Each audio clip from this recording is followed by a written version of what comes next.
Hey, it's Teacher David from Guys with Games. Today I want to show you a couple of mini games that you can play every week, honestly, as review for your students.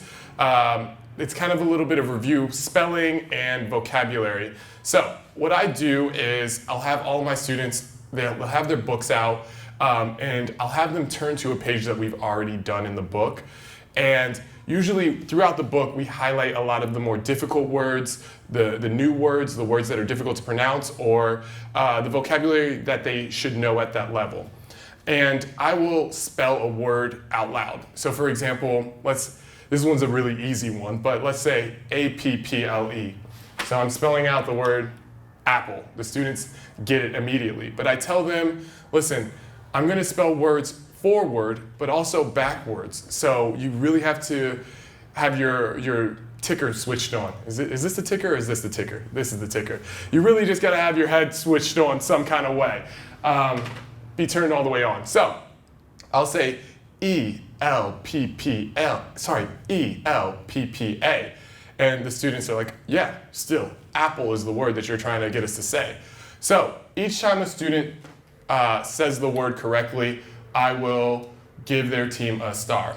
So everyone's got their books open to the right page, and I'll start to spell a word, C-O-V-E-R. Student yells, cover, cover, like ding, ding, ding, 1 point for your team. Then I might spell a word backwards, L-L-A. L-L-A. All, the other team just got the point for it.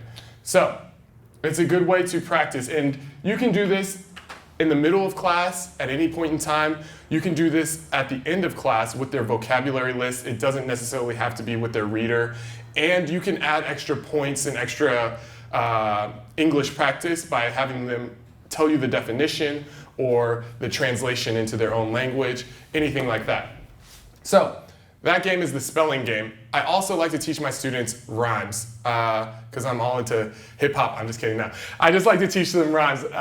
And a lot of students at the 4th grade, 5th grade level, they are already starting to learn about rhyming, and they're learning poetry in their language arts classes. So, but just in case they don't know in English, I'll say, okay, so ball and tall and car and far. So I'll give them some examples of rhymes and see if they can figure out what rhymes in their language, what rhyme is.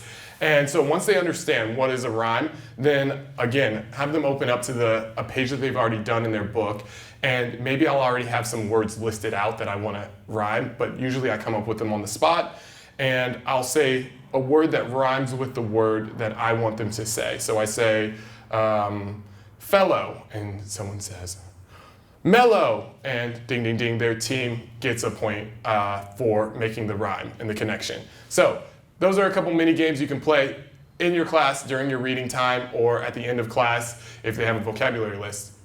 All right.